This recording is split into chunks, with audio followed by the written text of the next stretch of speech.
Admit it, our public debate has been reduced to reading each other's bumper stickers. Scott Horton here for LibertyStickers.com. I made up most of them, and most of those when I was mad as hell about something. So if you hate war, empire, central banking, cops, Republicans, Democrats, gun grabbers, and statists of all stripes, go to LibertyStickers.com, and there's a good chance you'll find just what you need for the back of your truck. Own a bookstore? Sell guns at the show? Get the wholesaler's deal. Buy any 100 stickers and they drop down in price to $1 a piece. You can spread the contempt and make a little money too. That's LibertyStickers.com. Everyone else's stickers suck.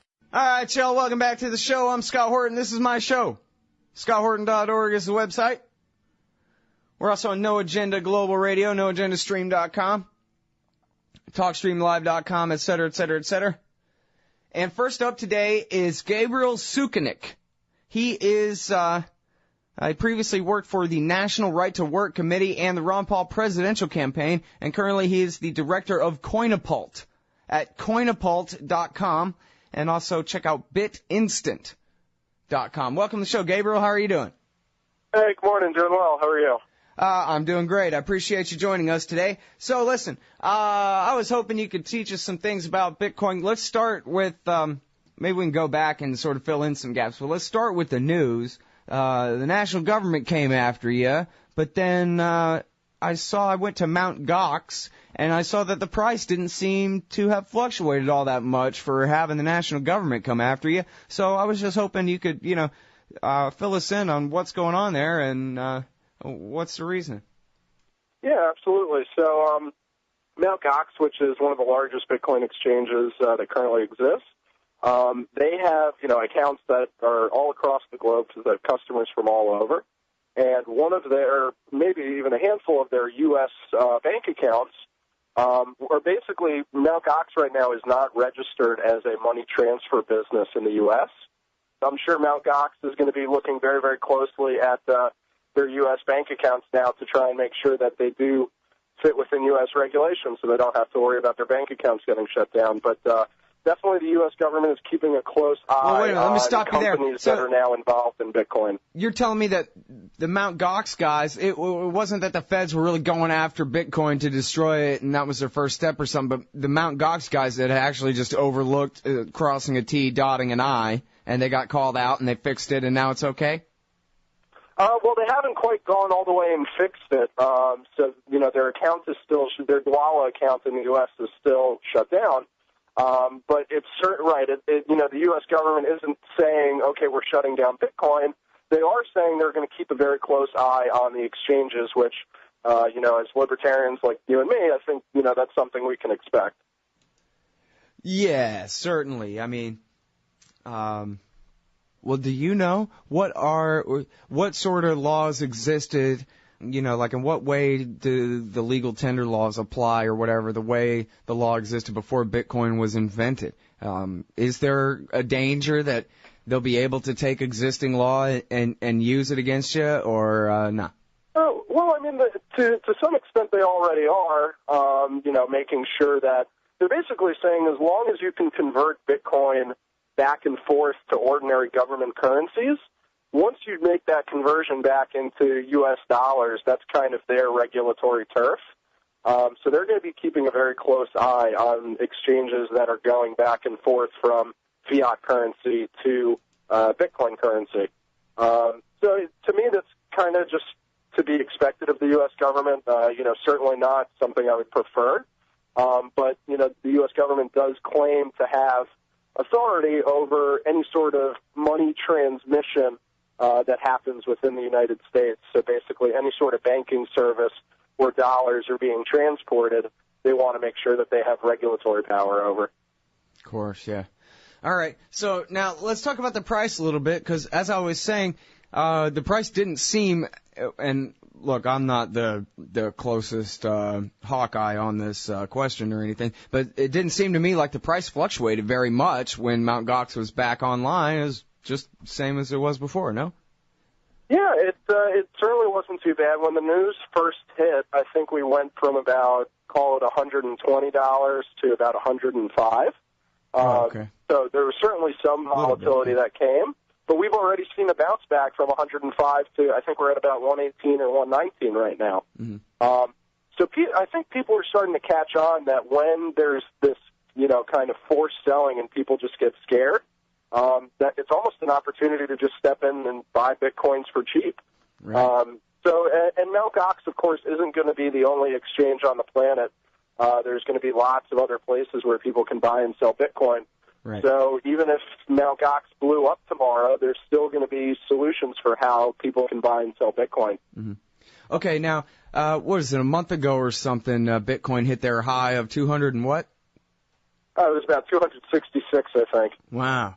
Okay, now, so it was funny because in a way that looked like, oh, okay, it was just a sort of a pure bubble of excitement or something. But then I wondered whether there's an interpretation to a case to be made for the interpretation that, no, that was just Bitcoin picking up the slack from the panic in Cyprus as everybody was running on the bank and trying to put their money in a safe place for a very short-term period of time, which jacked up the demand really fast, and then it all went right back, well, not all the way back down to where it had been, but more than halfway back down. But so I wondered whether that was a big bubble that popped or whether that was a particular instance of a real steep spike in demand right there. Well, to me, I would say it's kind of both. There's a lot of factors that come into play when you're trying to figure out, where Bitcoin prices are going. So you bring up Cyprus, and that was definitely a big example. Another example that happened recently was when the U.S. Treasury Department came out with a release about, I think maybe a month and a half ago, 2 months ago, where they basically said, okay, Bitcoin is legal, but we're going to regulate the exchanges, which kind of circles back to what we were just talking about, Mt. Gox. Once they said that Bitcoin, as far as they were concerned, was legal, you had a lot of U.S.-based investors that basically got the green light. They were like, okay, well, it's legal, so let's go buy some Bitcoin. Right. So that was certainly a factor. And on the downside, with the bubble crashing, what's interesting about Bitcoin is because it's still so new, a lot of this infrastructure, the exchanges, people's ability to buy and sell, it's still being built and it's still very new. So as the price was escalating to, over $250, Mt. Gox, which, again, the largest Bitcoin exchange, was basically getting overloaded with so many requests for, people opening up new accounts and trying to buy and sell Bitcoin. Mm-hmm. Because they got so overloaded, it basically froze their trading books. So all of a sudden, people were panicking because basically, imagine the largest exchange was basically closed. So there were a couple different factors at play, and I would hesitate to really say it was one thing in particular. But Bitcoin is going to be, because Bitcoin is such a new currency and it's such a revolutionary concept, it's going to be very volatile for years to come until a lot more infrastructure is built and until a lot more people are involved. Mm-hmm. So, I would expect, more bubbles going into the future. I would expect more crashes in the future. And, just for anybody getting involved in Bitcoin, that's just something you should understand. Yeah. Well, and I'm sorry because we're so short on time for me to bring up such a broad topic, but it makes me wonder whether the entire concept is actually bubble activity itself, not just a bubble in Bitcoins, but a bubble in American, U.S. dollars, and that's why people are going to Bitcoin. So it's sort of like the tulip inflation in Holland wasn't just an inflation in the number of tulips, it was inflation in the money, and then the money was put into the tulip market. You know what I mean? Like Beanie Babies 10 years ago or 15 years ago, whenever that was the big thing. I wonder what you think of that. Yeah, well, I mean, if you look around the world, there's no shortage of paper money, whether it's, U.S. dollars or, citizens in Cyprus or the euro or the yen. There's a whole lot of reasons for people across the planet to start looking at Bitcoin, whether it's for monetary policy purposes or technology purposes or, hide your asset purposes. You don't want anything to get confiscated. So Bitcoin really brings a lot of unique characteristics that haven't existed in a money before. So yeah, I would certainly expect it can get pretty bubbly, as people with U.S. dollars and people with euros in the end decide, you know what, I'll spend it on Bitcoin. And, because Bitcoin is such a small market, I mean, U.S. dollars, there's trillions and trillions of them. Bitcoin, there's only 21 million. So, I would definitely caution everybody and say definitely expect volatility. And all right, I'm sorry, we got to go. Like that's Gabriel Sukenik. And, what's the website again, real quick? Coinapult.com. Thanks. Coinapult.com and BitInstant. Hey, y'all, Scott Horton here for The Future of Freedom, the journal of the Future Freedom Foundation. Every month, Plumline individualist editor Sheldon Richmond brings you important news and opinions on policy by heroic FFF President Jacob Hornberger, hard-hitting journalist columnist James Bovard, and others from the best of the libertarian movement. The Future of Freedom tackles the most important issues facing our country, from the bankrupt and insane welfare and regulatory states to foreign wars and empire, the dismal state of our economy, and ongoing assaults on civil liberties.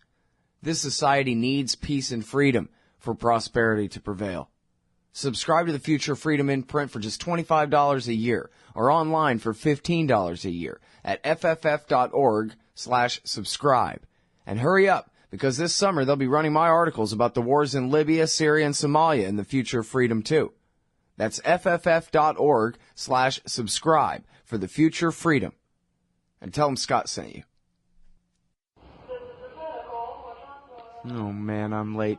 Sure hope I can make my flight. Stand there. Me? I am standing here. Come here. Okay. Hands up. Turn around. Whoa, easy. Into the scanner.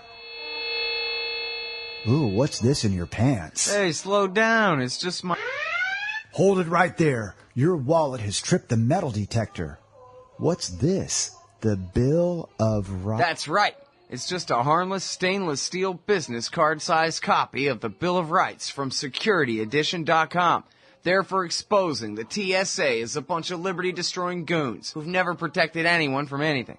Sir, now give me back my wallet and get out of my way. Got a plane to catch. Have a nice day. Play a leading role in the security theater with the Bill of Rights Security Edition from SecurityEdition.com. It's the size of a business card, so it fits right in your wallet, and it's guaranteed to trip the metal detectors wherever the police state goes. That's SecurityEdition.com. And don't forget their great Fourth Amendment socks. Hey, guys, I got his laptop.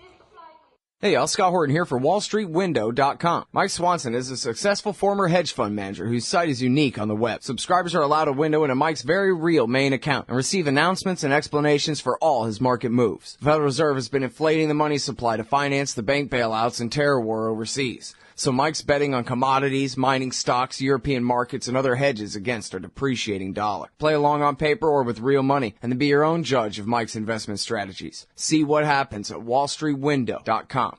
Hey everybody, Scott Horton here. Ever think maybe your group should hire me to give a speech? Well, maybe you should. I've got a few good ones to choose from, including how to end the war on terror, the case against war with Iran, central banking in war, Uncle Sam and the Arab Spring, the ongoing war on civil liberties, and of course, why everything in the world is Woodrow Wilson's fault. But I'm happy to talk about just about anything else you've ever heard me cover on the show as well. So check out youtube.com/Scott Horton Show for some examples, and email Scott@ScottHorton.org for more details. See you there. Over at AIPAC, the leaders of the Israel lobby in Washington, D.C., they're constantly proclaiming unrivaled influence on Capitol Hill, and they should be proud. The NRA and AARP's efforts make them look like puppy dogs in comparison to the campaigns of intimidation regularly run by the neoconservatives and Israel firsters against their political enemies. But the Israel lobby does not remain unopposed. At the Council for the National Interest, they put America first, insisting on an end to the empire's unjustified support for Israel's aggression against its neighbors